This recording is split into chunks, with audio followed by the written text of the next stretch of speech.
A'udzubillahi minasyaitonirrajim. Bismillahirrahmanirrahim. Assalamualaikum warahmatullahi wabarakatuh. InsyaAllah ini akan menjadi kita punya episod yang ketiga. Saya membawa perbincangan yang berdasarkan buku inilah kan, Millionaire Success Habit, insyaAllah. Okay, so dalam the very first episode yang pertama dulu, di mana dimulakan perbincangan buku ni, saya telah kongsikan basically motivasi peribadi kenapa buku ni nak dibawa dibincangkan, and the first place kenapa saya pergi baca buku ni pun in the first place kan.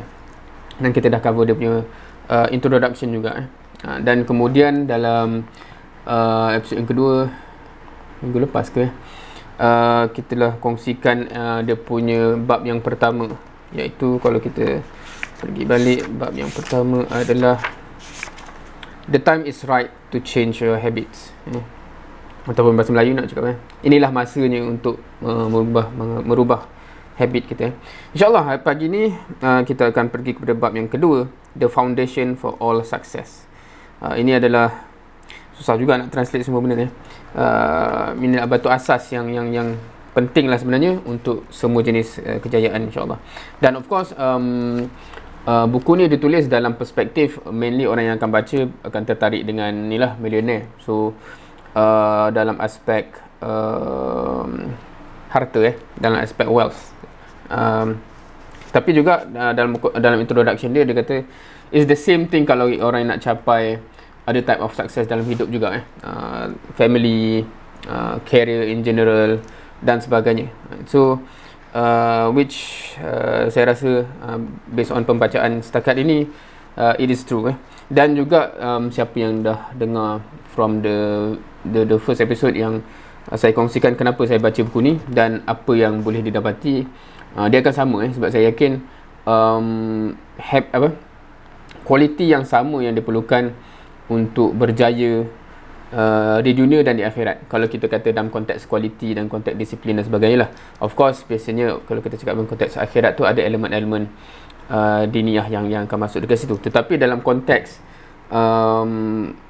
bagaimana kalau kita ambil the great figures dalam Islam pun, biasanya kita akan dapat petik elemen yang sama dalam konteks kualitinya dengan orang yang berjaya, yang orang pandang duniawinya lah kan. So itu antara titik tolak kenapa buku ni dibaca. Okey, kita terus akan pergi kepada bab yang kedua ni, the foundation for all success, dan some of the parts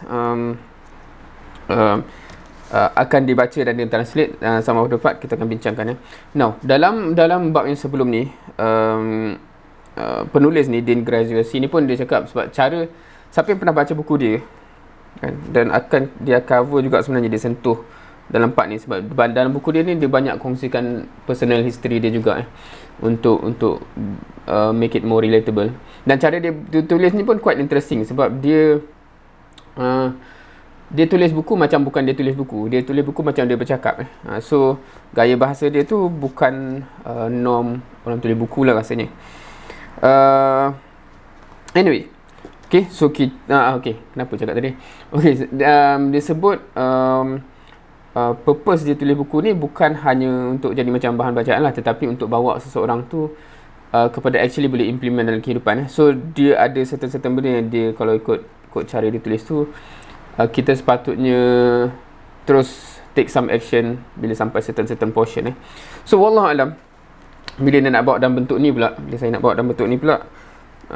kita akan tengok lah sama macam mana kita akan go about. Sebab kita pun kalau boleh, bila kita cover benda-benda yang sebegini, dia bukan untuk tahulah, tapi dia untuk kita dapat aspek itu. Okay, straight to the content of the book. Biasanya, okay, ini trend juga kan, setengah orang bila dia start chapter dia akan ada famous quote dan sebagainya. So kat sini dia ambil satu quote yang daripada interview yang dia buat kepada orang-orang lain yang berjaya. So saya baca quote. One of the challenges we have in modern life, salah satu cabaran yang kita ada dalam kehidupan moden sekarang ni, is that there are so many options to do so many great things, ialah terdapat banyak sangat pilihan untuk buat banyak benda-benda yang besar lah, banyak benda-benda yang hebat. Itu satu cabaran dia kata. There are so many things throughout our lives vying for our attention. So ada banyak benda yang mengharapkan kita punya perhatian. That if we don't manage modern life, it will manage us. So satu benda yang menarik juga. Kan, kalau kita tak berjaya manage kita tak berjaya mengawal ataupun mengurus semua benda ni, benda-benda tu sebenarnya akan manage kita. Part of managing it is just making the choice that this is what I feel, this is important to me, and then really focusing on your gut. Tu opinion dia lah. Tetapi kalau kita reflect dalam kehidupan kita, kita akan perasan benda yang sama. Especially bagi orang yang dah masuk alam pekerjaan dan sebagainya. Kita kadang-kadang kita tak perasan, rupanya kita dihambat dan sebenarnya benda yang ada di sekeliling kita ni yang kontrol kehidupan kita, bukan kita yang kontrol apa sebenarnya aku nak buat dengan hidup ni kan. So kita ada kerjaya, kita ada macam-macam aspek yang sebenarnya akhirnya bila kita tengok, kenapa kehidupan kita minggu lepas macam tu kenapa kehidupan aku bulan lepas, tahun lepas begitu.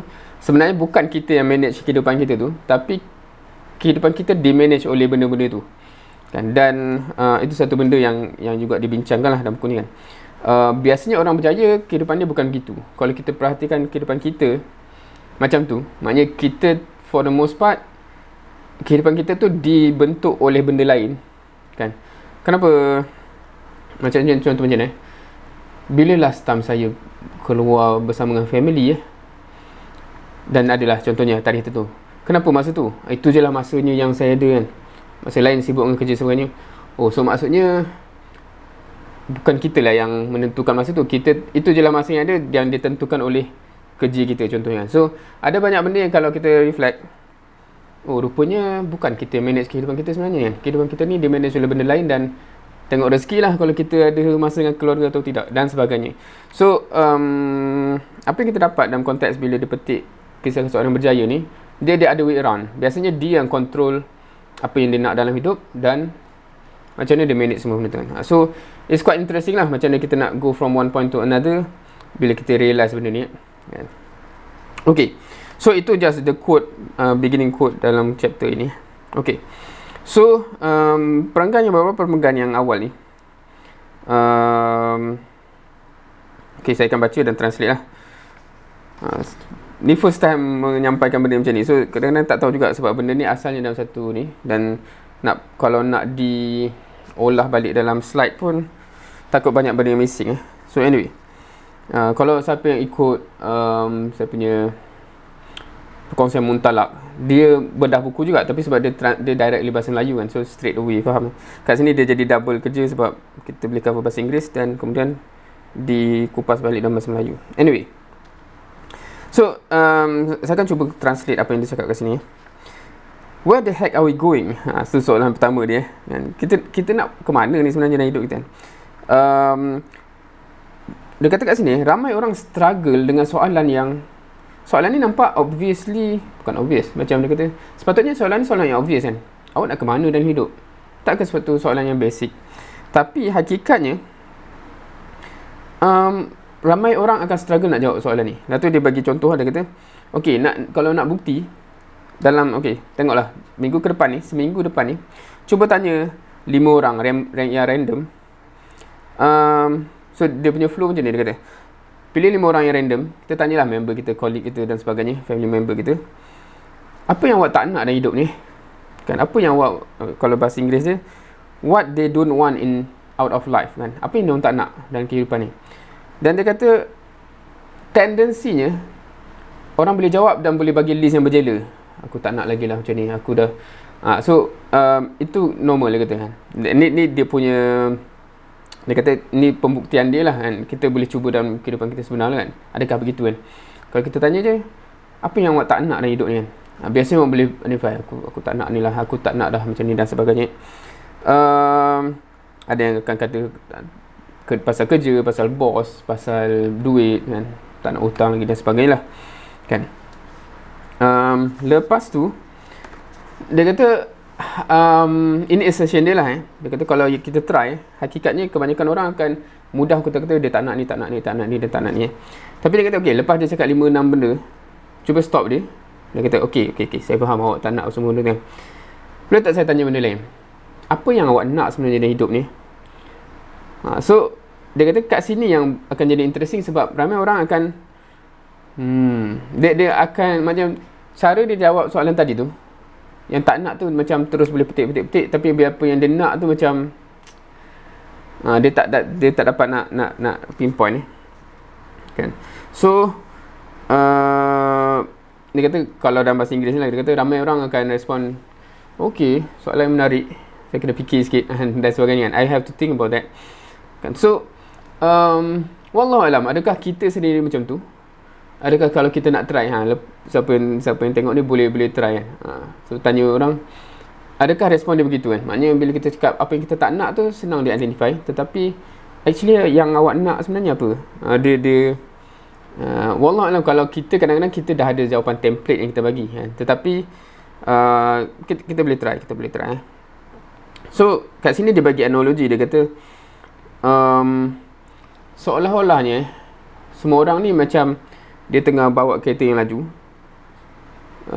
100 mile per hour sebab US ni guna mile per hour kan. Kalau itu translate kepada kilometer per hour jadi 100 berapa tak ingat dah conversion dia.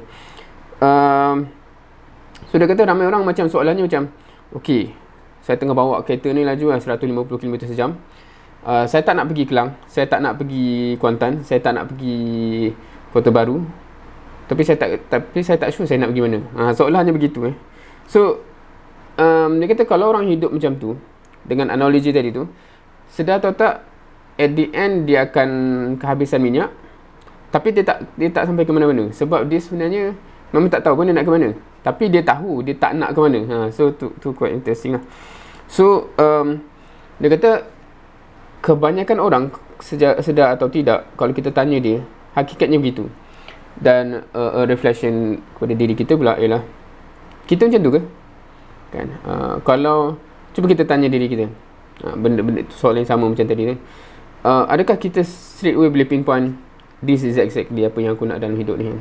Ataupun kita macam tu lah, kita tak berapa tahu. Sebab dia kata ini titik tolak yang paling penting lah sebelum kita cerita benda lain. So kalau awak tak tahu pun awak nak end up kat mana, apa makna kita nak cerita macam mana nak pergi situ, sebab situ tu sendiri pun tak define lagi kan. So itu satu benda yang starting point yang dimulakan dalam bab ni.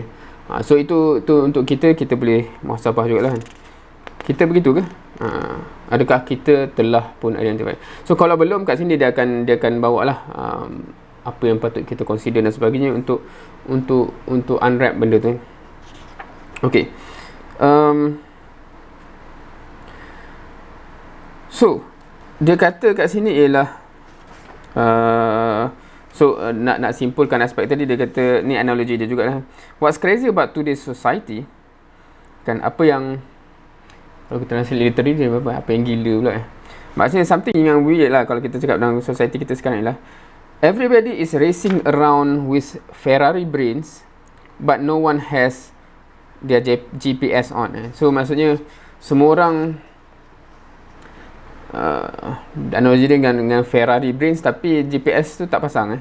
So dia sebenarnya tak tahu dia nak ke mana, tapi semua dalam fast pace dan sebagainya. Okay, and here is the unfortunate truth for a society like this. So dia kata ini satu hakikat yang malangnya, ini satu hakikat dalam society macam ni. It doesn't matter how fast you can go, dan tak kisahlah sepantas mana pun kita boleh pergi. It doesn't matter how much passion you have, even kalau sebanyak passion mana pun kita ada. It doesn't matter how much energy you put into something, dan kita put our energy dalam tu sebanyak mana pun, if you don't have a vision and clarity of the destination you want to reach, you will simply never get there. Ni macam hakikat yang mafhum je kan. Kalau kita memang tak tahu nak pergi mana, memang kita tak sampailah mana tu kan.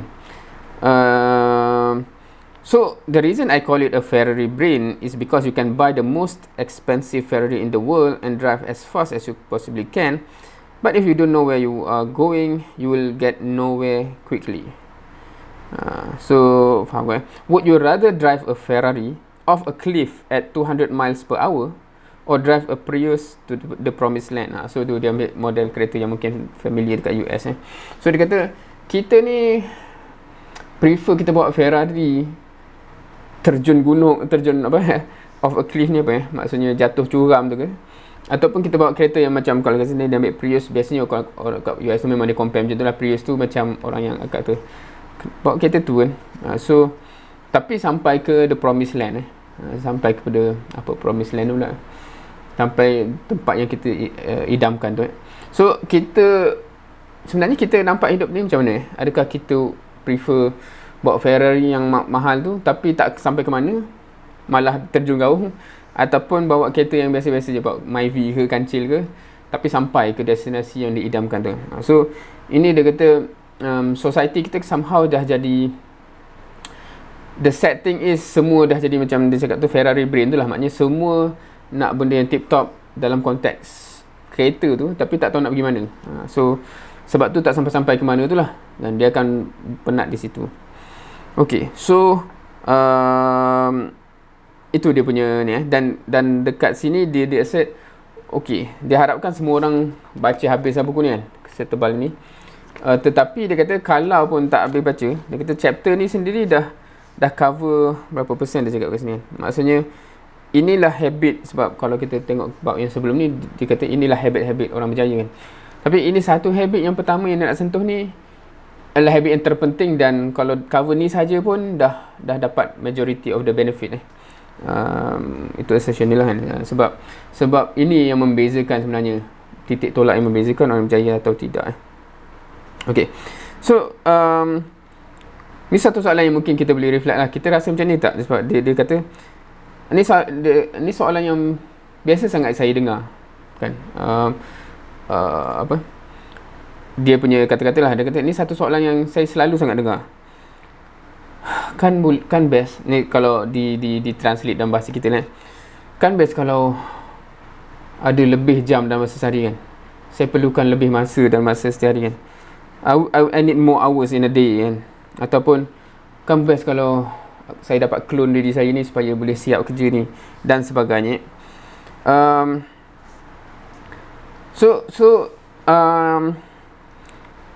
Hakikatnya dia kata, sebab orang yang biasa jumpa dengan ramai orang, biasa train ramai orang, dia kan kadang-kadang dia akan observe pattern orang kan. Dia kata majoriti orang akan mengharapkan sebab dia ada lebih masa daripada, kalau dalam konteks kita apa yang Allah bagilah 24 jam sehari tu kan bagus kalau cukup masa. Seolahnya begitu So dia kata ini semua orang asyik komplain benda yang sama. Tapi dia kata korang tengok Mark Zuckerberg tu ke Bill Gates ke, ni nama yang dia petik dia orang ada 36 jam sehari ke kan. So komplain-komplain ni sebenarnya tidak berasas dalam konteks, maksudnya ada something wrong dengan cara kita fikir. Seolahnya macam kita perlu lebih masa daripada apa yang kita ada untuk berjaya kan. So dia kata itu something yang dia biasa observe dalam kalangan orang-orang yang dalam peringkat begitu Okay, so kat sini satu muhasabah yang mungkin kita boleh tengok Dia kata kalau anda rasa overwhelmed setiap hari sebab rasa tak cukup masa, lack of time, rasa banyak sangat distraction dalam hidup ni, banyaknya benda ni kan, ataupun kita sentiasa ditarik ke belakang dengan kita punya own procrastination ni bahasa Melayu bertangguh-tangguh ke apa exact word dia, tapi kita rasanya kita faham kan, procrastinate kan. Kalau kita sentiasa tengok macam macam kita sentiasa overwhelmed, rasa tak cukup masa, rasa banyak sangat benda, rasa kenapalah aku selalu procrastinate. So dia kata kalau kita macam ni, so saya quote dia dulu I would bet you a shiny nickel. Ni expression lah. Dia kata kalau bahasa kita mungkin saya berani bet kalau awak macam ni, saya berani bet that you do not know accurately where you want to go in life. Awak sebenarnya tak tahu sebenarnya awak nak pergi ke mana dalam hidup ni. So dia kata saya berani bet, macam kalau kita bahasakan kita kalau awak rasa macam setiap hari awak rasa macam wah banyaknya kerja, ataupun alamak tak cukup masa ni, ataupun tengok balik maknanya dah habis malam tu sebelum tidur, tengok balik hari tu Kenapa aku banyak sangat buat benda-benda yang procrastinate sepatutnya aku boleh buat tadi tapi tak buat pula kan. So dia kata kalau kita ada mana-mana satu daripada 3 karakter ni, saya berani bet lah awak sebenarnya tak tahu nak ke mana dalam hidup ni. Anda rasa macam mana? Betul tak apa yang dia cakap tu ataupun dia tersilap kan? So itu satu kan. Memang itu hakikat yang sebenarnya kita kena realise lah. Sebenarnya kalau kita macam tu, kadang-kadang kita kata kita tahu nak gimana, tapi sebenarnya persoalan besar kat situ kan? Sebab kadang-kadang kita ada jawapan template. Kita tahulah nak ke mana. Kalau orang bukan Melayu, orang Muslim Melayu kot memang dia ada jawapan, kita nak kejar keredaan Allah. Dia ada ayat template yang pada diri sendiri tu dia tidak berpijak di bumi yang nyata kan. Maknanya dia jawapan yang kita petik daripada jawapan exam.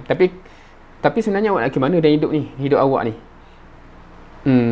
So dia kat situ So itu hakikat yang tu. So selagi mana kita ada mana-mana dalam 3 ni, rasa terlalu banyak benda nak kena buat, rasa tak cukup masa, ataupun yang paling teruk sebenarnya konon-konon pagi tu insyaAllah nak buat benda ni, malam tu tengok saya tak buat lagi oh tadi tengok movie kejap, tadi tengok di YouTube pula 2 jam, tadi apa benda tu aku buat, window shopping pula. So maksudnya awak tak tahu nak pergi mana sebenarnya hidup ni. So itu muhasabah yang besar kan, yang saya rasa terketuk lah juga sebenarnya bila kita tengok macam aku claim, apatah lagi kalau yang terlibat dengan dakwah dan sebagainya. Kadang-kadang kita claim kita tahu nak gimana, tapi rupanya kita masih ada benda ni. Maksudnya tak solid lagi tu. So kena fikir balik So itu satu benda yang mengetuk lah pada personally So dia kata, believe me, is the first question I ask all my student. So dan dia kata, sebab dia ni orang yang train banyak orang. So dia kata, percayalah kan, saya tanya semua student saya ni, kebanyakan mereka akan garuk kepala bila tanya, awak nak apa sebenarnya dalam hidup? So kalau saya tanya sekarang kan, ada jawapan tak memang inilah ke macam Sekejap ke macam mana kan? So bukankah kita sepatutnya orang yang dah ada that something kan, tertanam dalam kita, itu yang aku nak. So itu satu benda yang perlu kita muhasabah lah. Okay, kalau kita memang tak tahu nak pergi mana, dan dia kata you tend to spend your time, kat sini dalam konteks money lah dia cakap dalam konteks duit lah. Kalau kita pun tak tahu apa hujung yang kita nak capai tu, secara sedar atau tak, sepanjang hari, sepanjang minggu, sepanjang bulan kita akan ada tendensi untuk spend masa kita dengan benda-benda yang menyebabkan akhirnya kita tak dapat pun duit yang banyak yang kita nak tu, kita tak dapat pun promotion yang kita nak, kita tak dapat pun jumpa family lagi banyak, kita tak dapat pun nak enjoy kita punya kehidupan. Tu antara benda-benda yang di list yang biasanya orang nak lah dalam kehidupan ni kan. So dia kata walaupun kita sibuk, kita kata macam aku buat macam-macam dah ni kan, tapi sebenarnya hakikatnya sebab kita tak tahu kita nak ke mana, kita tend to secara sedar atau tak, masa kita, energi kita habis dengan benda-benda yang kalau kita look back, perlu ke sebenarnya benda tu So itu bendanya. On the flip side, when you have a clear vision of your life, you'll stop wasting time on things that is not serving your dreams, your goal and your aspiration. Tu satu benda yang saya start realise, nak kata quite recently pun, to certain limit dah beberapa tahun lah tapi quite recently pun realization tu meningkat maksudnya bila kita jadi more clear, aku nak benda ni, hujung tahun ni aku nak benda ni dan sebagainya, kita akan perasan benda-benda yang dulu saya selalu buat habis berjam-jam. Contohnya apa kalau contoh personal, ada fasa dalam kehidupan ni memang kalau nak ditengok balik, setiap jam tu berapa jam tengok live EPL ataupun Premier League macam kita minat bola kan. So kita tak, biasa kehidupan kebanyakan kita tak fikir benda tu in term of apa timbal balik masa 2 jam yang aku spend ni. Kalau maknanya kita tak terfikir benda tu macam apa masalah ada masa kan. So sebab biasanya kenapa macam tu, sebab kita memang tak ada destinasi yang nak dituju. So bila dah realize tu, sebab sekarang ni kadang-kadang tengok balik macam kenapa dulu aku macam tu sebab sekarang dia dah bukan tak ambil tahu sebab kita siapa yang minat bola ni, saya personally memang minat bola, tapi kita kadang-kadang tengoklah highlight 10 minit ke apa, just nak tahu okay, itu yang berlaku kan. Manchester City kalah dengan Lyon contohnya kan. Still aware, tapi macam dah bila realize balik dah bertahun tak spend masa yang banyak untuk tengok bola, just nak tengok daripada minit ke minit kan. Walaupun orang yang tengok tu kata rugi kau tak tengok, enjoy kan. Tapi hakikatnya lepas kalau kita kata lepas 2 tahun adakah kita akan still rasa macam tu? Macam aku still menyesal lah tak tengok 2 tahun lepas masa final World Cup tu kan. Walaupun aku dah berjaya sekarang dapat 10A ke apa, kalau orang ambil SPM ke contohnya lah. Tapi still aku sanggup tukar lah dengan 2 jam tengok fight. Maksudnya adakah orang fikir macam tu? Sebenarnya tak ada. Dia masa tu je yang kita terhambat dengan nafsu dan sebagainya. So ada benda-benda yang kadang-kadang kalau kita tak ada tempat yang kita nak tuju, kita sebenarnya tak sedar atau tak terbazir banyak sangat masa yang sebenarnya kalau kita tukar dengan benda yang bermanfaat. Personal growth tu amat tinggi sebenarnya. So itu antara benda yang membezakan orang berjaya atau tidak kan. So kalau saya tambah lah sebenarnya dulu, kalau kita kata masa dulu tu obses tau. Macam kalau orang obses tengok bola, so ada orang tengok bola, tapi saya bukan level itu tengok pre-match, maknanya sebelum match. Kalau siapa yang tahu, dia ada discuss apa peluang tim ni nak menang, apa nak menang dan sebagainya. Dia akan recap apa semua tu, trend dia. Dah setengah jam 40 minit. Masuk match tu 2 jam. Lepas tu ada dia punya ulasan pula kan. So untuk siap match tu dia kadang-kadang 4 jam dia habiskan Lepas Ahad pula dan sebagainya. So itu live seorang yang tak tahu nak pergi mana lah sebenarnya. Kalau ni again saya cakap pasal diri sendiri So setiap orang ada benda tu kan. Setengah orang setiap malam dia apa trend sekarang. Sebab kalau dulu, zaman saya dulu Counter Strike lah. Kebetulan baru ni meeting dekat KASA KASA ni apa, Kementerian Alam Sekitar dan Air. So saya meeting dengan orang-orang besar jabat kementerian tu lah. Masa sebelum meeting tu saya sembang dia orang terkeluar juga cerita muda-muda kan. Dulu kita Counter Strike kan, dia bincang dengan kawan Sekarang dia main apa budak-budak sekarang Sebab masa tu terkeluar cerita tu pasal apa sebab cerita budak-budak lah, budak-budak sekarang dengan tag dan apa semua kan. Kata kita zaman dulu Counter Strike. So saya pun terfikir betul-betul masa zaman tu kita main Counter Strike. Sekarang tak tahu lah orang main apa kan. PUBG betul kan, PUBG. Saya aware lah kan sebab orang-orang tu kan, walaupun tak pernah try. Dan sebenarnya based on pengalaman pribadi, sebenarnya ada benda yang kalau kita nak selamat tak payah try lah. Sebab game yang power dia didesign untuk very addictive. Dan ini satu benda yang menarik Dia keluar tajuk sikit.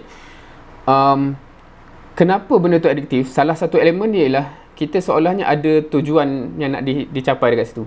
Aku nak reach certain level or whatever it is kan.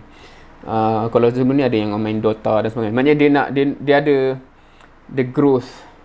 Kalau orang tengok YouTube tu kadang-kadang ada orang yang dia buat prank. Orang tu main apa contohnya main sport game lah, bola ke NFL ataupun NBA yang career mode tau. Yang macam dia develop diri dia dan team dia selama bertahun-tahun untuk jadi power kan. Lepas tu partner dia tengok tension, tengok dia asyik main game je, dia pergi delete account tu kan. Maksudnya semua growth dia daripada kosong sampai level berapa tu hilang. Kalau nak main kena start balik. Memang biasa dia akan ketuk-ketuk lah dia punya komputer kalau kita tengok orang yang reaction macam tu kan. Sebab dia dah invest hidup dia banyak dekat situ Itu game yang power dia biasa dapat create benda tu. Maksudnya kita rasa kita kejar something dalam kehidupan kita. Dalam game tu, game tu jadi kehidupan kita. Dan kita rasa kita achieve something setiap kali kita up level. Unfortunately, at the end of the day, dia tak ada makna apa-apalah dalam kehidupan sebenar. Sebab dia hanya kita dengan game tu kan. Dan saya orang yang very much orang kata apa gamer lah dulu satu ketika dulu zaman student. Sekarang ni rasanya sebab benda yang sama sebenarnya, kalau kita faham dia punya sense of tu, benda yang sama, psikologi yang sama orang yang berjaya ni ada, tapi dia buat dalam kehidupan sebenar. Macam mission dia, goal dia sebenarnya dalam kehidupan sebenar kan. Dia bukan dalam game lah, yang benda yang kalau delete habis kan. Yang ni kita ada benda tu, maknanya kita dah sampai level tu, dah reti cakap dengan orang besar macam ni, dah reti manage business macam ni, dah reti apa, actually benda yang ada manfaatnya sebenar. So kalau gamer ni, tak tahu lah korang ni gamer ke tak, sebab saya dulu macam tu.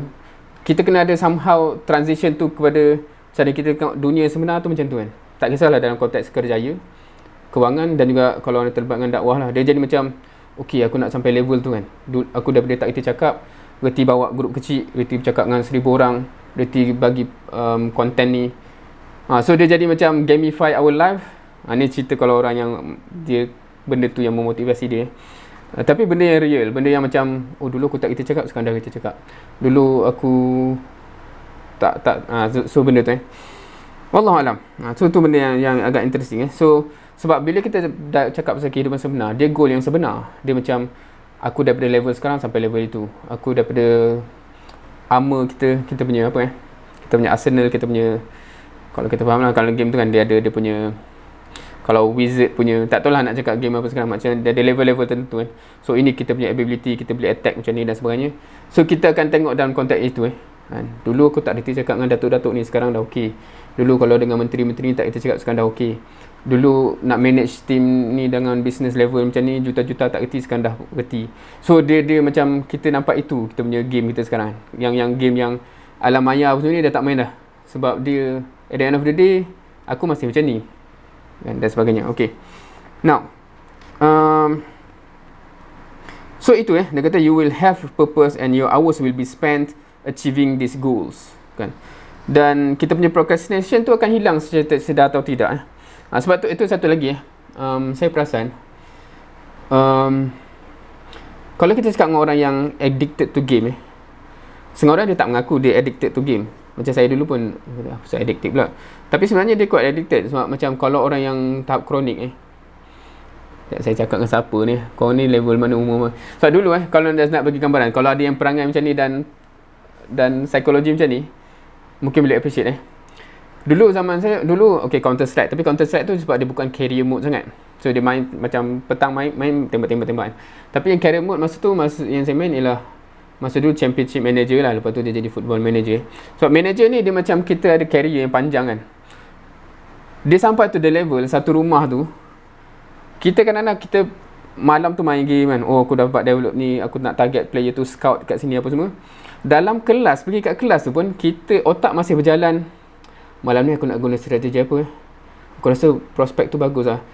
Dia occupy kehidupan tau. Itu level addiction yang kalau orang yang addicted dia macam benda tu occupy kehidupan kita kan. Bukan dia sekadar main kadang-kadang dia memang kita ada target. So itu satu benda yang susah untuk kita kata stop kan. Orang kalau dalam keadaan itu orang kata macam ni, walaupun otak kita boleh kata betul apa yang dia cakap tu kan, tapi kita tak boleh nak escape.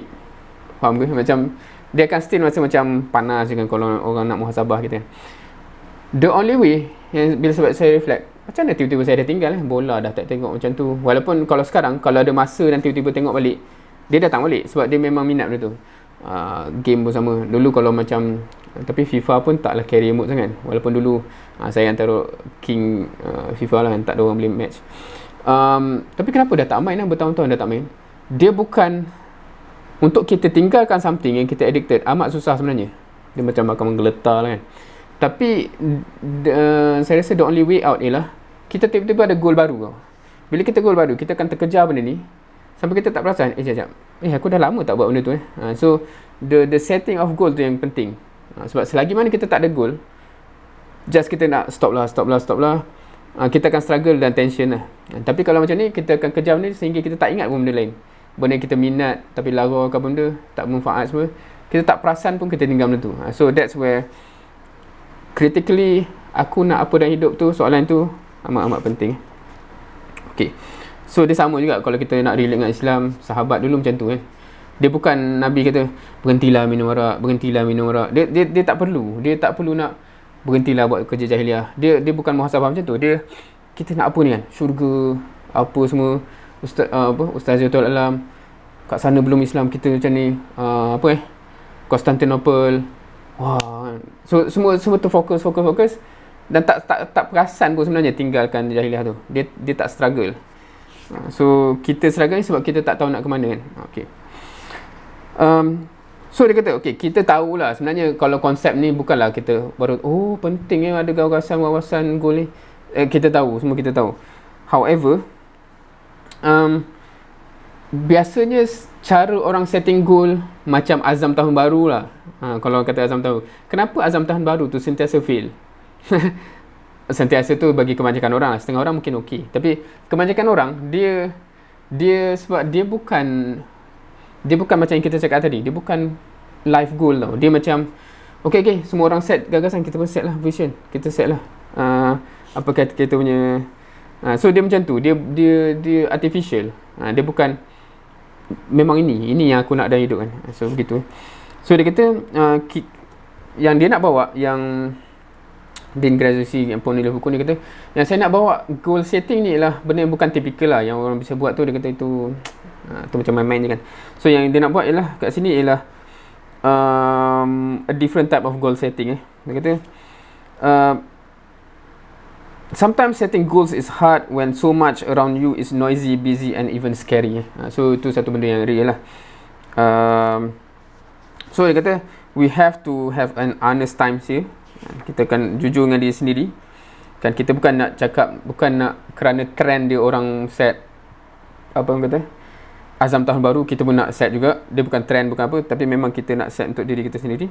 So kita nak find our true why. Why ni maknanya why.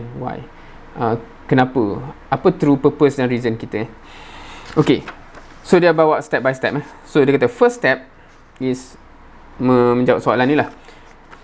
So title dia ialah Where are you? Don't lie. So kalau nak translate apa kat mana anda sekarang? Jangan kelentong lah. Kat mana anda sekarang? So kalau tu di contextualize punya translation yang kita kat mana sekarang. So dia kata ada dua benda yang critical bila kita nak cakap kita nak ke mana ni, ialah kita kat mana sekarang, lepas tu baru kita cakap kita nak pergi mana kan. Dia sama macam kita set GPS lah kan. Kita punya destination dan kita punya starting point. Sebab ramai orang tak macam tu tau. Kita even dalam konteks soalan-soalan kita dalam konteks agama bukan kita cakap pasal agama tu sendiri, dalam konteks kita belajar agama lah basically. Soalan dia macam kita nak apa, kita nak redha Allah. Dia macam kita tak map kita kat mana dan nak ke mana betul-betul, baru kita nampak jalan dia begitu. Kita macam atas angin, kita cakap atas angin, kita nak redha Allah. So macam mana? So jadi saya kena jadi engineer yang beriman. So semua ayat atas angin. So sebab tu kita tak tahu hidup ni nak ke mana, sebab kita tak pernah define. Kita sekarang kat sini, kita nak pergi kat sini exactly. Okay. So so before I ask you to take a stock of your life at this moment, let me make a request. Be honest. So kita kata kita nak jujur ke sini. Kita bukan nak menjawab apa yang parent kita nak atau yang kita rasa orang nak dengar dan sebagainya. Sebab kita kadang-kadang macam tu kan. Dan unfortunately sebab bila baca buku ni, kadang-kadang kita, yang saya rasa kadang-kadang kita terkesan banyak dengan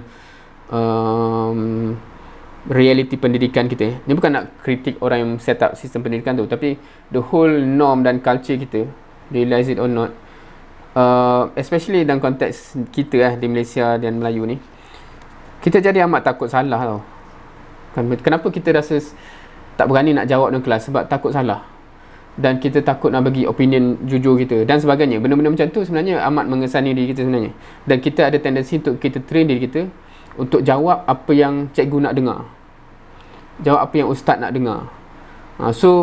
Itu satu benda yang bila baca banyak buku-buku macam ni, macam terasa itu satu layer, additional layer yang menjadi cabaran kepada orang Melayu Muslim juga banding kalau, sebab dia tulis ni untuk orang American yang kadang-kadang setengah benda tu dalam sistem dia tak adalah semacam kita yang menekan dan suppress opinion dan sebagainya kan. Okay. So dia kata don't try to answer with what you want other people to hear ataupun to make yourself feel good. Tu pun satu juga. Kita kadang-kadang tertrain untuk jawab feel good answer kan. Bila jawab tu okay. So okay, kat sini dia bagi contoh-contoh lah. Soalan dia senang, kata anda dekat mana sekarang dalam kehidupan. So dia kata bukan literally lah, bukan saya tengah dengar lah depan komputer ni, bukan tu. Of course kita faham bukan tu.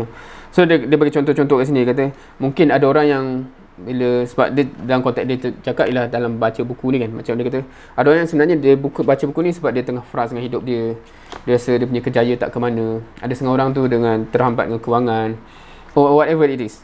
So ada orang yang kata mungkin baru habis college apa dan tak tahu nak pergi mana dalam kehidupan ni, struggle pula dengan student debt, dengan apa, hutang dan sebagainya. So itu contoh-contoh yang dibawa, nak kata okey, itu anda di mana yang anda kena jawab. So dekat sini dia kata sebab kita bukan nak berteori dalam benda ni. So kalau dalam buku ni dia cakap okey, so sekarang cuba breakdown kehidupan kita ni, sebab setiap kita kadang-kadang ada compartmentalize ada juzuk-juzuk kehidupan kita yang kita sepatutnya fikir. Contohnya dalam kerjaya aku, dalam family aku, kalau ada orang yang on top of that, dalam dakwah dan tarbiyah ke, dalam aktivism dan NGO ke, dalam menyantuni masyarakat ke, kadang-kadang kita ada juzuk dalam kehidupan kita yang sebenarnya kita ada nak get somewhere in our life. So dia kata okey, berhenti kat sini sekejap. Maknanya kalau tu berhenti baca, tulis. Sebab kita bukan nak benda ni real dan kita boleh act. Sekarang kita nak set GPS ni, kita kat mana sekarang, initial point. So bagi mendengar ni, berapa minit anda perlukan untuk actually tulis? Dia kata tulislah kat mana, kat dekat komputer ke, laptop ke, dalam phone ke, dalam kertas ke, to answer actually where I am at right now. So sebab bila saya nak sampaikan benda ni pun nak jadi seboleh mungkin, serial mungkin jugalah benda ni. Bukan kita just macam tu nak berjaya lepas tu, tapi kita tak dapat benda tu kan. So kita pun nak cubalah amalkan apa yang dia cuba nak implement tu kan. So dia kata jangan kita jawab dengan soalan yang orang fikir aku macam ni ke apa kan. Dia kata tak, sekarang ni kita dengan diri kita sendiri tengok cermin. Okay, aku sekarang ni kat mana dalam kehidupan aku ni sekarang, dalam aspek-aspek yang tertentu tu lah. Itu setiap kita kadang-kadang ada personal yang berbeza-beza kan. Biasanya kerjaya tu satu lah, family tu satu, dan something else tu satu kan. So perlukan masa ke untuk actually, sebab lepas ni dia akan ada satu benda yang sebab kita set GPS kita ni, ni starting point. Lepas tu kita nak set goal dan sebagainya pula. So kalau benda ni tidak tangible dan tidak specified, okay, inilah dia, ini rupanya kan, kita hanya berbincang teori jugalah pagi ni. So kepada audience yang tengah dengar ni, anda prefer untuk kita actually bagi masa sikit 5 minit ke apa untuk buat benda ni ke, ataupun tak apa-apa, saya nak teori je ni, tak perlu amal ke apa. So macam mana, ada pandangan? Sebab kalau possible nak se-impactful mungkin lah. Boleh? Okay, so saya set 3 hingga 5 minit. Nanti saya akan tanyalah, adakah dah ada something yang real tertulis. Bukan, ni tak perlu jawab kan, jangan risau, saya takkan tanya apa tulis. Ni personal, tapi untuk kita punya tu kan. So 8.48 sekarang, so 8.52-53 insyaAllah. Saya akan tanya lah, atau kalau yang dah siap awal boleh bagi tahu kan. Tapi really dig deep lah dia kata kan. Maksudnya re-evaluate kita kat mana dalam kehidupan kita sekarang ni. So saya bagi masa sikit silakan. Okay, insyaAllah dah 5 minit. Okay ke? Masih perlukan masa ataupun dah have something? Okay insyaAllah. So end of the punya subtopic tadi ialah menjawab soalan where are you, where are we kan, kita kat mana sekarang. So sebelum settle benda tu, before we can create our ideal destination, kita kena tahu kita punya starting point. Itu dia punya ending of that portion. Now pergi pada portion yang seterusnya, get clear on where you want to go. Okay, so kita kena clear basically kita nak ke mana pula. So basically benda ni rutin dah pun sebenarnya dalam GPS. Kalau kita tak set kita dari mana, lalu kita nak ke mana, walaupun sebenarnya kadang-kadang kita dari mana tu dia dah automatically sense lah kan. Kalau GPS Waze ke apa, dia tahu kita kat mana kan. So kita just set kita kat mana dan dia terus tunjuk jalan. Tapi kalau salah satu daripada 2 point ni tak ada, dia memang tak boleh nak tunjuk arah.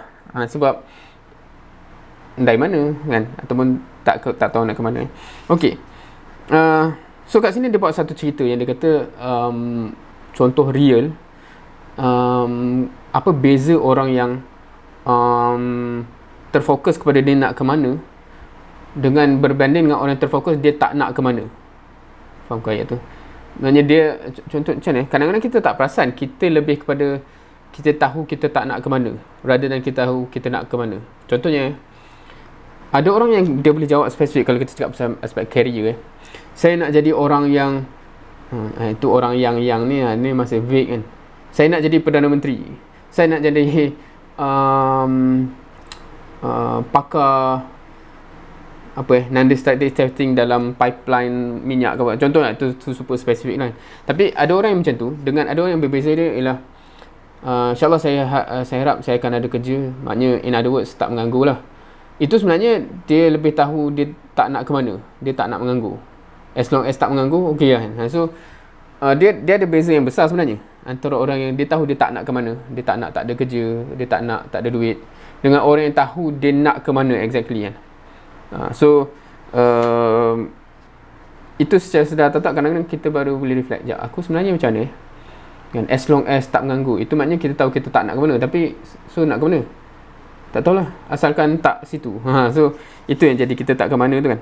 Okay, so dia kata kat sini dia pernah, ni satu pengalaman dia lah dia bawa ada budak-budak daripada church, dia orang Kristian pergi trip.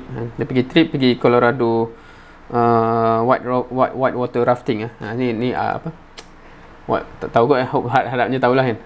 Rafting tu yang macam rakit ataupun rakit ke raft ni rakit kan, tapi faham kot yang macam kayak ke apa yang dekat white water tu kan.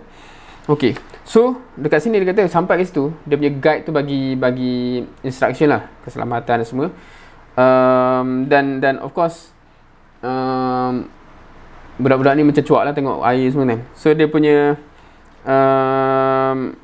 guide ni sentiasa bagi idea macam ni. Dia kata, okay, bila saya bagi arahan, saya akan sentiasa tunjuk ke arah kat mana kita nak pergi. Saya takkan sekali lagi tunjuk, oh jangan langgar batu tu, jangan elak kayu tu kan. Dia kata sebab kalau saya tunjuk elak batu tu, jangan langgar pokok tu dan sebagainya, saya boleh garanti itulah yang akan berlaku. Sebab waktu fokus kat batu tu, langgar.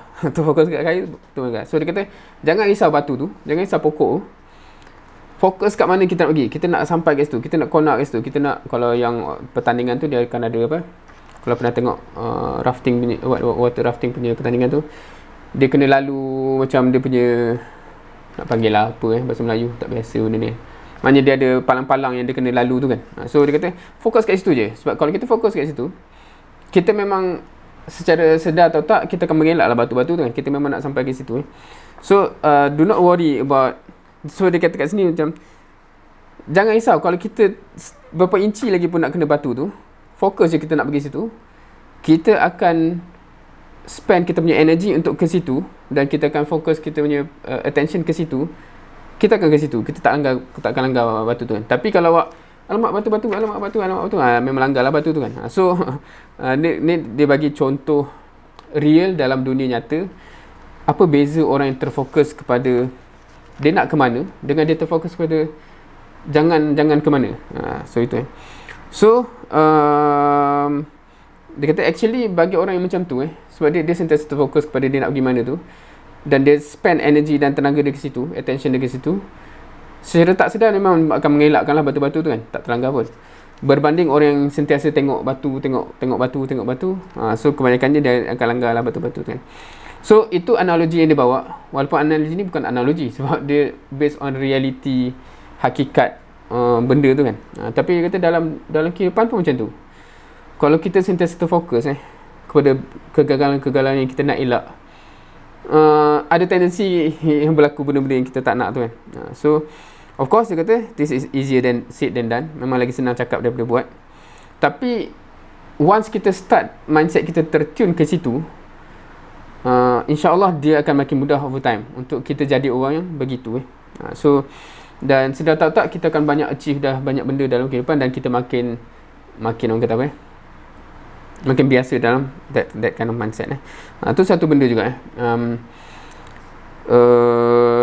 okay.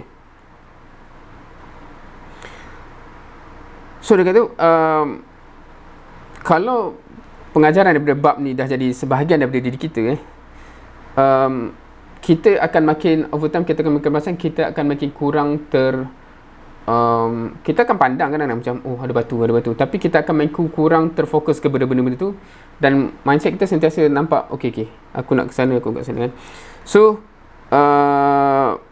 when you focus on the outcome rather than the obstacle, your life will never be the same. Ni juga satu hakikat yang saya sendiri realise benda ni sebelum baca buku ni lah pun, walaupun tidak di format ataupun di wrap up nicely as macam dia explain tapi macam satu benda yang saya realise over the years, untuk diri saya sendiri, kenapa saya dulu macam tu dan kenapa ramai orang macam tu, sebab semua orang asyik terfokus kepada halangan, dan kita boleh perasan benda ni over and over again even kalau kita dalam meeting, siapa yang terlibat dengan apa-apa NGO especially dan sebagainya, bila kita cakap kita nak buat benda ni, obviously first time yang datang ke minda kita dan orang lain pun ialah tapi macam susah, ya ke, ada orang kena, dan maknanya always default mental kita akan pergi kepada obstacle, always kan. Potensi budak tu, tapi susah. Dia straight away obstacle kan, secara sedar atau tak sebab kita dah train minda, kita dah tertrain macam tu selama berapa tahun kita hidup ni. So saya perasan benda ni akan obviously bertukar once kita punya mindset tu totally tukar. Maknanya kita sentiasa nampak goal, kita sentiasa nampak maknanya obstacle tu dia jadi benda nombor 2 even kadang-kadang kita tak perasan, tak sempat nak fikir pun. Dan kalau kita tengok sebab benda ni panjang lah kalau kita nak relate dengan para sahabat dan semuanya, kalau kita kata dalam Islamic wise, kita akan perasan benda yang sama. Kita akan perasan bila Rasulullah SAW sebut pasal tak salah Rom, Parsi, Constantinople, adakah dia orang terfokus macam ya Allah jauh tu, ataupun apa-apalah semua obstacle macam dia orang besar tu, ataupun apa-apalah 1001 alasan sebenarnya dia boleh bagi dalam konteks obstacle kan, halangan. Macam mana mungkin ke kan, tapi dia memang terfokus kepada how to get there. Macam kalau kita cakap Constantinople daripada zaman Rasulullah SAW sehingga zaman actually Islam buka Constantinople tu kan satu sejarah yang panjang, tapi semua orang terfokus on hasil tu tau, objektif tu. Dia tak terfokus macam halangan. So that's where rasanya mindsetting yang berjaya dibina lah dalam konteks para sahabat dan para tabi'in yang seterusnya kan. So kita boleh nampak sebenarnya benda-benda ni sebenarnya kalau kita relate balik dengan sirah yang kita belajar dan sebenarnya kita akan nampak macam inilah sunatullahnya yang menyebabkan mereka jadi orang yang begitu kan. Dan orang-orang, kalau kita kata orang yang nak kejar dunia pun itu juga kualiti yang dia perlu ada, apatah lagi orang yang nak kejar akhirat So adakah kita begitu? Adakah kita begitu sebab macam mana satu contoh lah saya bagi, sebab saya antara benda yang menjadi passion dalam diri peribadi ni sekarang over certain period juga ialah contohnya jadi murabi, bina orang, train murabi dan sebagainya. Always respon dia sama lah. Macam tapi susah, tapi saya tak cukup ilmu, tapi siapalah saya, semua obstacle. Jarang orang yang mindset dia dah berjaya diubah, macam dia nampak aku dapat ni, dia jarang macam tu. Dia terus macam belum apa-apa dah tapi so itu dah from the get go kita dah cakap orang ni takkan berjaya unless dia dapat bertukar benda tu kan. Sebab kita tengok semua orang berjaya, mindset dia tak begitu. Mindset dia bukan tapi susah dan sebagainya. So kita sendiri sepatutnya tu kalau kita masih lagi first default kita, tak kisah kita cuba observe kita cuma cara fikir lepas ni, ada projek apa-apa, ada pembincangan apa-apa, adakah kita first tapi orang adakah kita terfokus kepada obstacle first, ataupun kita memang kita nampak apa yang kita nak dan kita terfokus kepada bagi benda tu jadi reality so most of us want more out of life. Memang kebanyakan kita nak hidup ni jadi lebih baik, nak banyak pulangan but we are not specific enough with our intentions, so we do not know how to get there. Ni satu lagi benda. Kebanyakan kita memang kita boleh claim kita nak yang terbaik lah untuk hidup ni tapi kita tak specific enough. Ini another aspect kita tak specific enough, sebab tu kita memang tak ada gambaran macam mana nak pergi situ kan. Bagi orang yang pernah dengar konsep macam Maratib amal dan sebagainya. Ni kalau orang yang terlibat dengan dakwah tarbiyah ke apa, kadang-kadang term-term ni ada. Ramai orang yang ini satu lagi penyakit lah. Ramai orang yang bila dia dengar satu konsep, dia jadi lip service. Dia kata dia akan jadi jawapan yang dia ingat macam dia jawab exam. Kenapa Ustaz dia soalan maratib amal. Dia tak really faham pun apa yang dia cakap sebenarnya. Itu kebanyakan orang yang saya tengok memang dia gitu unfortunately. Tapi kalau orang yang betul-betul macam dia ada beza. Orang kata kau nak apa dalam hidup ni? Aku nak kerja mardatillah, redha Allah. So nak buat apa? Tak tahulah apa-apalah yang so kalau macam tu maksudnya dia tak faham apa spesifik yang perlu dicapai untuk redha Allah tu. Kalau yang pergi spesifik dan dia akan keluar benda-benda tadi maknanya mana mungkin syariat Allah SWT ni belum tertegak di atas muka bumi, dia nak aku tak nyumbang apa-apa ke situ untuk aku dapat redha Allah. Boleh ke? Tak possible kan? So aku nak make sure hujungnya nanti syariat Allah terlaksana satu dunia. Contoh dia, sebab itu dah start spesifik. Okey, kalau macam tu macam mana nak gitu? Akan keluar lah. Tak mungkin benda tu akan berlaku selagi mana negara ni tak jadi macam ni, ustaziatul alam, negara, masyarakat, diri. So dia akan nampak. So itulah jalan dia. Itulah cara ni untuk kerja maratatillah. Sebab dia perlukan elemen ni untuk capai elemen ni, untuk capai elemen ni sampai ke sana. So siapa-siapa yang berjaya, kalau kita dalam figure yang kalau kita kata Islamik punya pembincangan ni, Hasan Banna ke sebagai apatah lagi kalau cakap dari zaman Rasulullah SAW tu kan, dia go to specific what need to be achieved dan apa yang perlu datang sebelumnya. So dia akan tahu sekarang ni kita kena buat apa, sebab apa kan? So dia akan beza orang yang jawab yang sama, saya nak kerja redha Allah, jawab yang sama, tapi dia jawapan atas angin dengan jawapan real. Jawapan real ni akan keluar dia punya method amal dia. Oh, sebab tu aku buat ni, sebab tu exactly sekarang aku tengah buat benda ni, sebab next year dia kena jadi macam ni, next year jadi macam ni, sampai insyaAllah sampai ke sana. So itu beza yang besar. Sama macam orang kata, kalau kata ambil konteks dunia, saya nak berjaya dalam SPM, ada target tak berapa tak ada, tapi berjaya lah. memang dia takkan ada plan yang terperinci untuk apa nak buat kan. As long as belajar lah, insyaAllah, doa sikit dengan orang, aku nak 10A, ataupun kalau kita nak kata apa berapa pula A, dan A nya ialah subjek ni dan ni. Oh, so apa yang plan ni? So yang subjek ni aku lemah sikit kat sini, kena buat exercise, bla bla bla bla. So baru akan keluar benda yang real, baru kita tahu oh itu aku nak ke situ kan. So kalau kita dah set tadi, kita dah bincang kita kat mana. So kita sekarang tengah bincang macam mana nak plan, nak apa yang kita nak kat ujung nanti, nak ke mana tu, dia kena spesifik. So itu contoh cerita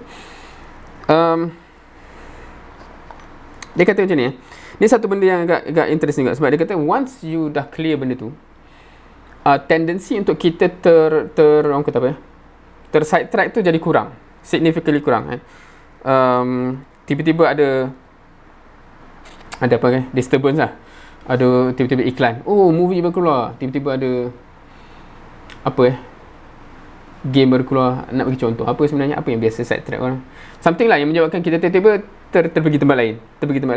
Dia kata kalau kita ada specific goal, biasanya kita susah nak dikacau. Berbanding orang yang goal dia di atas angin, biasanya ada datang something ni, oh kita pergi sini je lah, kita pergi situ saja. So itu benda yang real juga. Now kat sini dia bawa satu benda yang contoh real di Amerika. Dia kata kalau kau orang duk rasa sekarang ni, kenapalah Amerika ni tak macam dulu kan, dulu kan lagi banyak peluang dan sebagainya. Dia kata hakikatnya kalau orang yang nampak goal dia nak apa, dia akan perasan Amerika sekarang ni peluang yang paling baik sepanjang sejarah Amerika lah. Maknanya peluang terbentang untuk siapa-siapa nak berjaya boleh berjaya. Tapi kalau orang yang tak spesifik ni, yang dia akan start fikir macam itulah dulu orang boleh berjaya sebab dia ada tu kat kita. So bila saya baca ni ni tak tahulah semua orang boleh appreciate atau tidak tapi saya terreflect dengan banyak komen-komen ataupun keluhan orang muda yang terlibat dengan dakwah sikit lah. Dia kata macam itulah, kalau dulu pakcik-pakcik mungkin senang kot kan, budak-budak semua tapi sekarang susah dan sebagainya. Itu siapa yang bagi alasan-alasan tu, saya terfikir macam exactly apa yang dia cakap ni. Maknanya orang yang memang tak clear apa yang dia nak.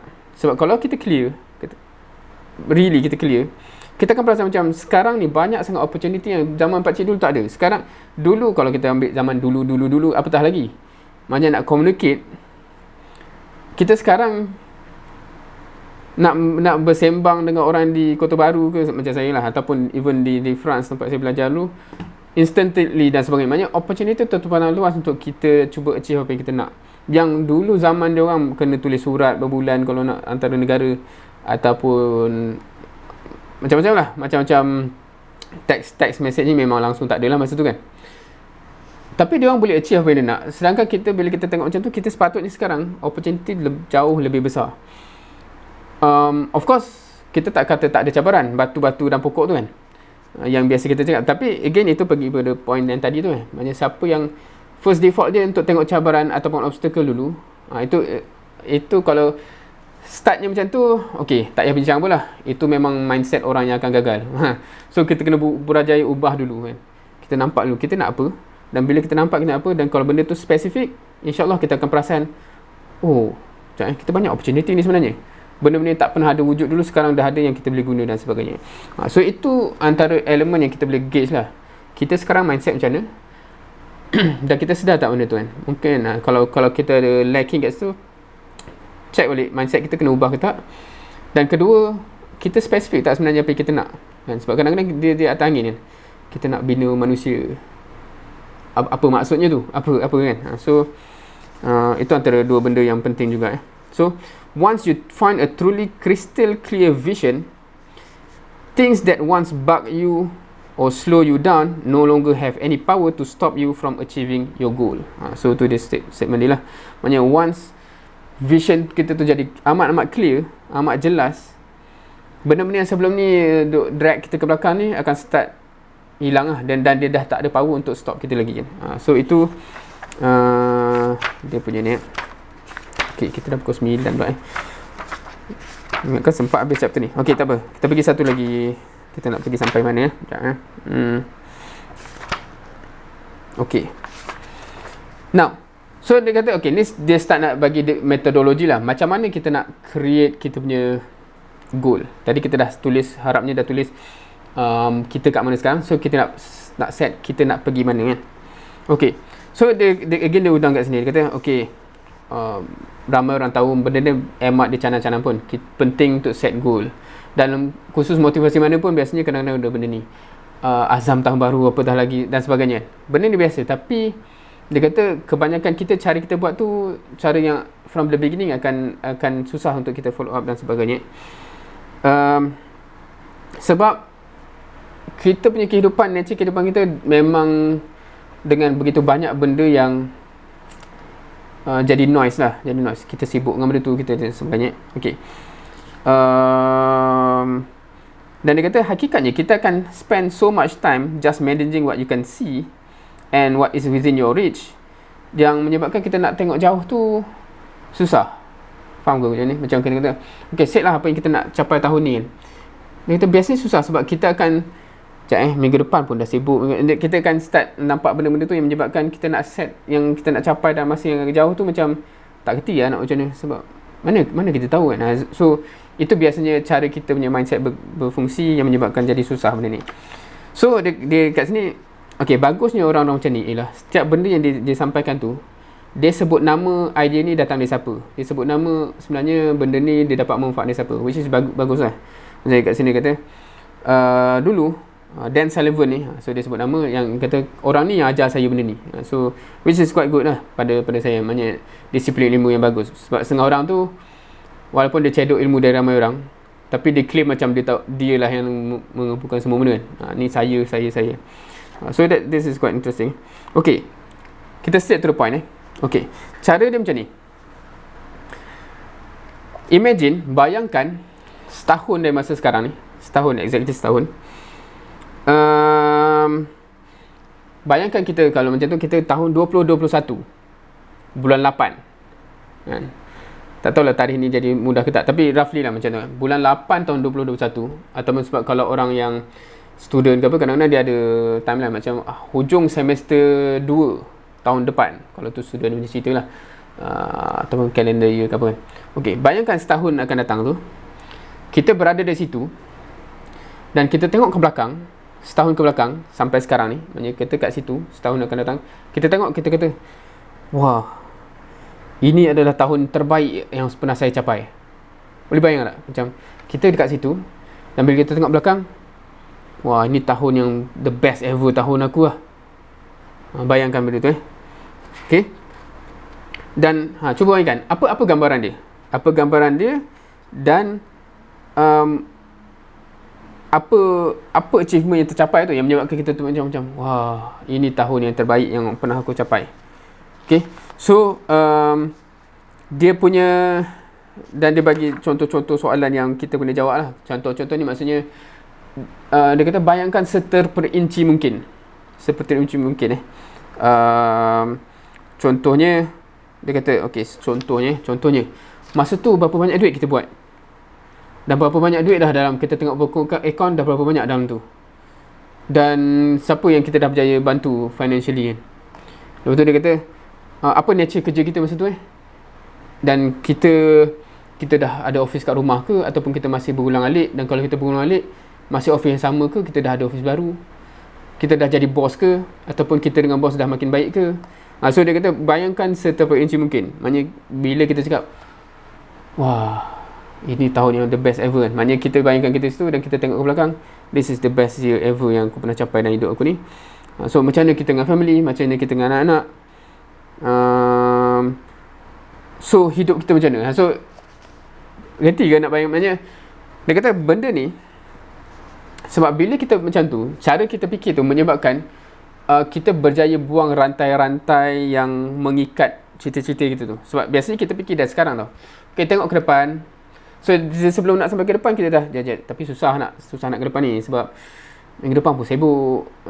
Okay, so dia macam terbantut. So kita punya cita-cita tu pun nak ke mana pun jadi amat terbantut, secara sedar atau tidak, subconsciously. So bila kita, cara dia propose ni, satu benda yang menyebabkan kita dah kat sana, dan of course dia masih grounded in reality. Dia bukan macam wah, aku ada 7 Lamborghini ke apa. Itu berangan kosong lah. Ni kita cakap macam real tahun depan, dan kita tengok belakang, this is the best year ever. Maksudnya, dan apakah perincian tu? Maksudnya dan kita akan, sebab kita akan relate dengan apa yang kita harapkan yang kita capai, dan kita bayangkan kat sana semua tercapai. So dia kata kat sini sebab macam apa yang kata, orang biasanya tengok ke depan ni, tengok dari sekarang nak tengok ke depan, biasanya obstacle tu akan terus menempel ke situ tau. Tak tahu faham ke tak, macam aku nak ni tapi itulah susah tu. Kita akan start macam. So kita terus fikir, kita dah kat sana, kita look back, oh, this is best year yang aku pernah capai. Dan again ni exercise yang kedua lah. Maksudnya okay, again tulis dalam kertas, tulis secara terperinci apa benda yang apa yang menyebabkan kita rasa this is the best year ever. Of course buku ni sebab dia mainly financial, mainly wealth, so dia soalan dia banyak lah aspek. So bayangkan sekarang ni, macam kita kata tadi, tak tahulah kita tulis ke tak yang bila kita kat mana sekarang. Sebab kalau orang yang cakap pasal wealth, dia akan sepatutnya tertulis juga tadi. Macam aku sekarang duit dalam bankku banyak ni, investment aku banyak ni, tu termasuk lah. Tak tahu kita terperinci mana kita tulis tadi yang macam where are we now. Tu kalau dalam konteks duit lah contohnya kan. Dalam konteks kerjaya aku position ni. Dalam konteks, tak tahu lah kalau macam saya akademik, mungkin adalah research yang dah buat banyak ni ke apa benda. Dalam konteks dakwah dan tarbiyah, aku sekarang di level ni, aku sekarang tengah bawa orang ni, dia orang kat level ni. Itu semua benda sekarang. So setahun akan datang, bayangkan this is the best year ever. Okay, dan simpanan aku dah banyak ni. Aku dengan family alhamdulillah dah 2 kali vacation yang semua pun happy, anak-anak pun happy, isteri pun happy. Anak buah aku dah meningkat, dah bertambah cucu. Ni kalau bahasa orang ni kan, dah ada cucu surah ke apa ni. So bayangkan benda yang realistik, tapi macam kita kata, oh alhamdulillah this is best year, puas hati. So ni exercise kedua. Kalau harapnya boleh buat juga. Saya akan bagi 5 minit untuk tuliskan what is it yang kita dah capai, this yang kita kata this is the best year at that 1 year from now. Boleh ke? Okay, so silakan. So sekarang 9.24 kita saya continue balik insyaAllah. Okay, insyaAllah 9.24. Kalau ikut jam dah 5 minit. Okay ke? Okay, insyaAllah. Walaupun exercise ni tak terhenti kat sini lah. Cuma untuk masa itu kita just bagi masa yang sufficient enough. Tapi of course exercise ni dia perlu dipanjangkan untuk kita contemplate dengan diri sendiri, insyaAllah. Okay. So, dia kata, lepas tu kita akan, dia kata, once kita dah clear, oh itu kita nak ke situ kan. Kita akan start akan jadi orang yang berbeza tau, secara sedar atau tak. Kita start jadi macam ni, kalau bahasa dia kata, kita tiba-tiba akan jadi macam ada filter macam mana kita deal dengan semua benda yang datang kat kita lepas-lepas ni kan. Maksudnya ada member yang jenis macam ni, yang efek dia kepada sini, yang sentiasa ajak jom kita apa-apa lah, jom apa-apa tu, kita akan start jadi ada filter yang menyebabkan okay, yang ni serve kita punya capai tak tu ke, macam dia akan derail kita ke tempat lain. So benda-benda tu akan jadi secara sedar atau tak, sebab sebelum ni kita tak ada filter tu. Kalau orang yang tak ada lah sebelum ni, macam sebab kita tak tahu nak ke mana, kita tak tergambar pun okay, sukses yang kita boleh capai kalau kita tak terganggu dalam masa setahun ni, kita tak ada pun that bayangan, menyebabkan apa yang datang distract kita biar dia distract kita ke mana-mana. So once kita ada benda ni, dan dengan jenis kawan yang kita ada, jenis benda-benda offer ke apa yang datang kepada kita akan jadi filter tu je. Okay, ni inline tak, ni okay, menyumbang ke, akan bawa aku lari. So kita akan jadi orang-orang yang dia akan hilang benda-benda tadi, macam kenapalah tak cukup masa, tak cukup masa sebab awak menyebutkan diri dengan macam-macam benda yang tak perlu sebenarnya. Hakikatnya kenapalah aku selalu procrastinate. Tu sebab itulah, sebab ada benda-benda yang datang. Kadang-kadang bukan kawan pun, internet ni memang banyak power dia punya sumber procrastination. Baru aku nak tutup lah dah tu. Wah, apa ni menarik pula kan. Siapa yang biasa malam dia ada benda ni, macam sebelum tidur tu, oh satu video lagi. Oh ada pula satu video lagi lah, sedar-sedar dah 2 jam. Itu orang yang tak ada tujuan, dia sentiasa senang macam tu. Macam datang je distraction, okay lah, layan lah 15 minit je. Lepas satu, lala dah 2 jam, dah pukul 2.30, ngantuk. Esok dah terganggu, productivity terganggu. So itu hakikat kita, kalau kita tak clear, macam kita tak ada really filter tu, tak ada secara sedar atau tak. Once kita clear kita nak ke mana in very detail, filter tu akan datang insyaAllah dengan sendirinya. Dan kita akan sedar sebab kita cakap ni masa setahun tau. Tapi once benda tu jadi rutin kita, dia akan jadi setahun yang terbaik sampai 10 years kan, and onward sampai kehidupan. Kan jadi inilah kehidupan yang terbaik. Dan agak interesting bila kita cakap pasal sebab ni part of benda-benda yang banyak benda yang bila saya baca ni, dia banyak konsep yang dah ada dalam Islam. Cumanya mungkin cara kupasan dekat situ dia kurang praktikal bagi kebanyakan orang. Contoh siapa yang biasa dengar kita sebagai seorang mukmin sepatutnya hari ni lebih baik dari semalam, esok lebih baik dari hari ni. Semua orang pernah dengar, betul tak? Semua orang pernah dengar. Tapi siapa yang tergambar, so nak buat apa ni? Macam mana tu? So dia biasanya memang atas angin, macam so sebenarnya macam mana? Betul ke hari ni lebih baik semalam? So kita tak ada bumikan benda tu dalam konteks operasi tu. Kalau orang yang dah jadi benda ni macam inilah tahun yang terbaik, ataupun kalau kita kecilkan lagi, ini minggu terbaik, maknanya Ahad depan aku akan pandang seminggu tu, ini minggu yang terbaik. Maknanya aku dah cover 2 chapter dah buku ni, aku dah siap dah revision ni, projek yang bulan depan kena hantar aku dah siap 1/3. Maknanya all the things yang detail tu kita fikirkan sekarang, supaya bila kita tengok ke depan ni, minggu tu kita tak distracted dah. Okay, ini dia. Dan bila benda tu jadi rutin kita, baru kita akan perasan hakikat macam mana seorang tu actually boleh jadi hari ni baik daripada semalam, esok lebih baik dari hari ni. Sebab itu rutin dia, cara dia fikir macam tu kan. Kalau biasa kita ada begin with the end in mind, tu salah satu habit daripada 7 habit kan. Buku tu buku yang amat famous, yang kenapa saya cover buku lain ni, sebab rasanya semua orang dah baca buku tu, so tak naklah ulang. Tapi kadang-kadang ada orang tak baca lagi, tu amat rugilah sebenarnya. Tu pun satu, macam orang berjaya semua dia ada 7 habit tu, dan salah satunya begin with the end in mind. Kita hari ni ada Ahad kita mulakan pagi esok hari Senin, dah clear dah, minggu ni aku nak capai apa. Kita macam tu ke macam biarlah kita dibawa oleh arus dan ombak minggu ni, tengoklah apa jadi kan. So apatah lagi kalau kita kata kita claim orang mukmin, apatah lagi kalau kita claim kita nak ada wawasan yang besar ke apa. It should not ever be like that kan. Kita sepatutnya macam kenapa saya start benda-benda ni pun, dia start dengan itu kan. Bila kita realise tak boleh dah, sebelum ni berangan je, harapnya lah nanti satu masa aku nak. Dia tak boleh harap-harap dah, dia kena kalau the best month ever kan, aku boleh deliver 2 chapter ni. Dia akan sama macam ni, alhamdulillah kan ada 2 orang yang join ni. Tapi kita kalau kita start dengan obstacle, dia takkan mula tau macam tapi ada ke orang nak dengar ke. No, you set apa yang you nak dan make it happen kan. So kita somehow akan kadang-kadang once kita start benda ni, kita akan perasan, kita look back macam aku boleh buat rupanya. So dia macam tu dan dia akan build up slowly lah, tapi eventually after 40 weeks atau berapa weeks tu, kita akan perasan rupanya kita dah leap a significant amount. So itu benda yang kita kena buat. So again, kita bukan cakap benda yang amat tak ada berpijak dasar ke apa benda, tapi memang dalam agama pun ada kan. Bila kita kata lebih baik tu, ini dia punya operasi dia. So bila kita melalui benda ni, dia kata you akan stop being overwhelmed. Kita akan perasan macam kita dah tak macam dulu lagi lah. Kita akan terlalu disibukkan macam-macam. Tak, sekarang kita yang control. Ini jalan aku ni. So aku ada filter macam mana nak manage semua benda-benda yang datang yang tak semena-mena ni. All successful people I have been blessed to meet or become good friend with know where they are going in life and their ultimate goals are.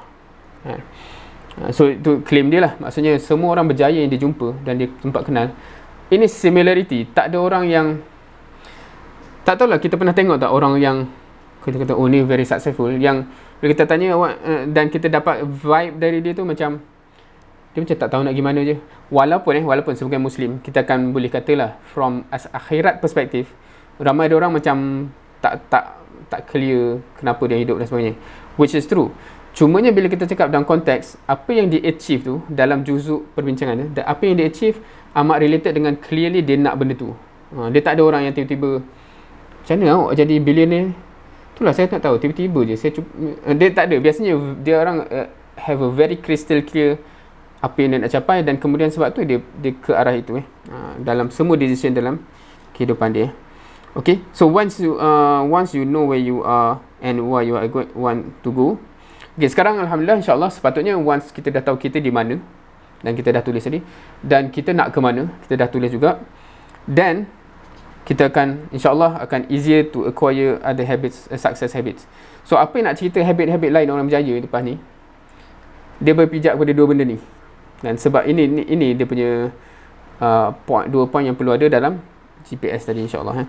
So part yang seterusnya ialah identify your why kan. So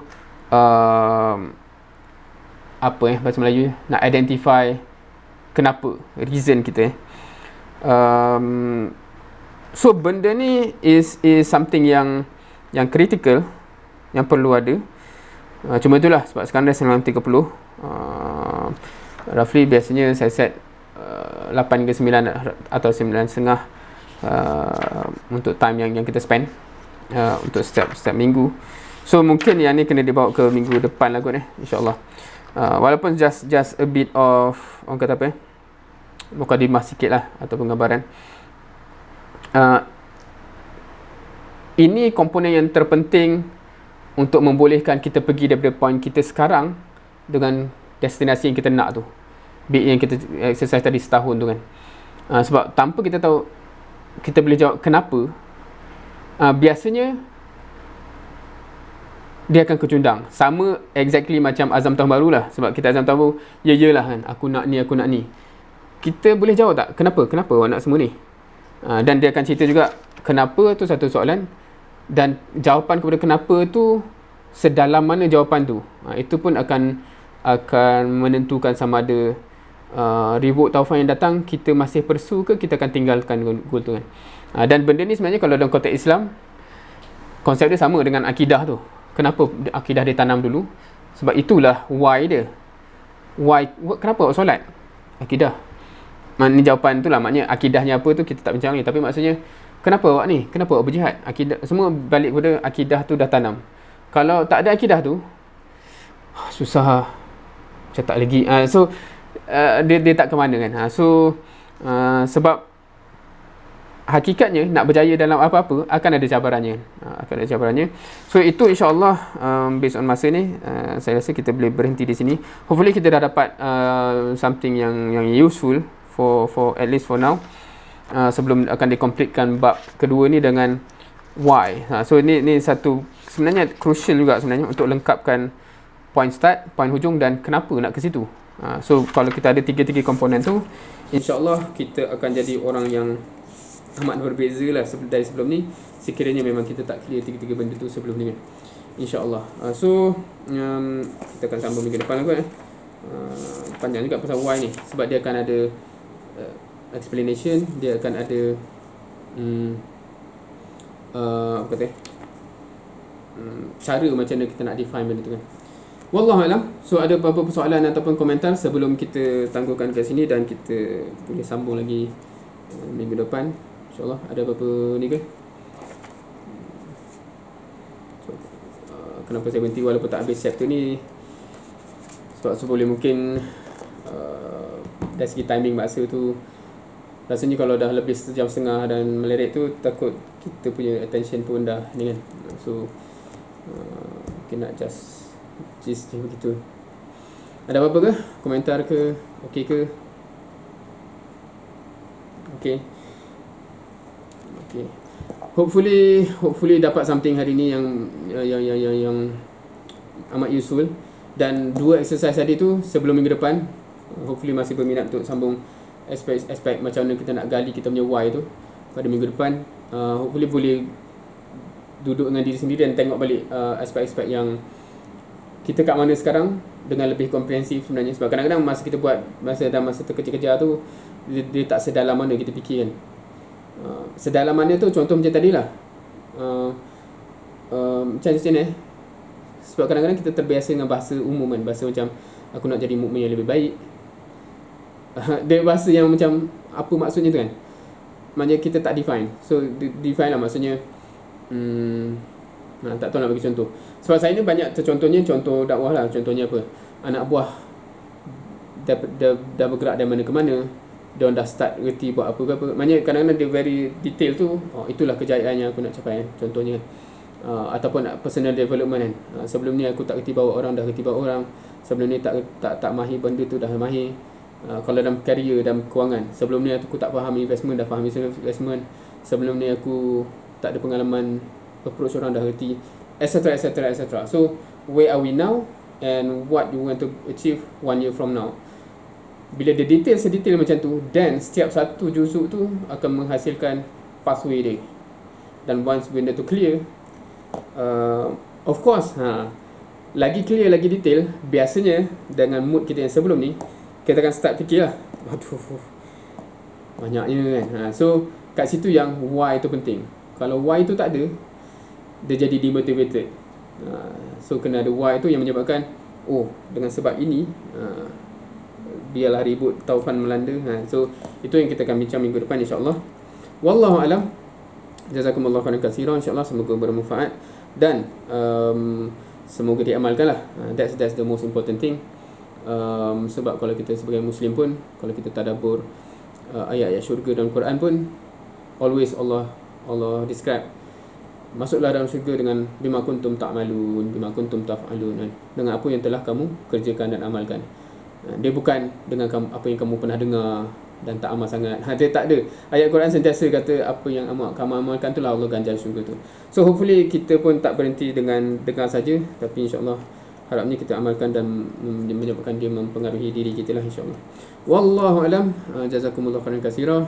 Jumpa lagi next time insya-Allah. Assalamualaikum warahmatullahi wabarakatuh.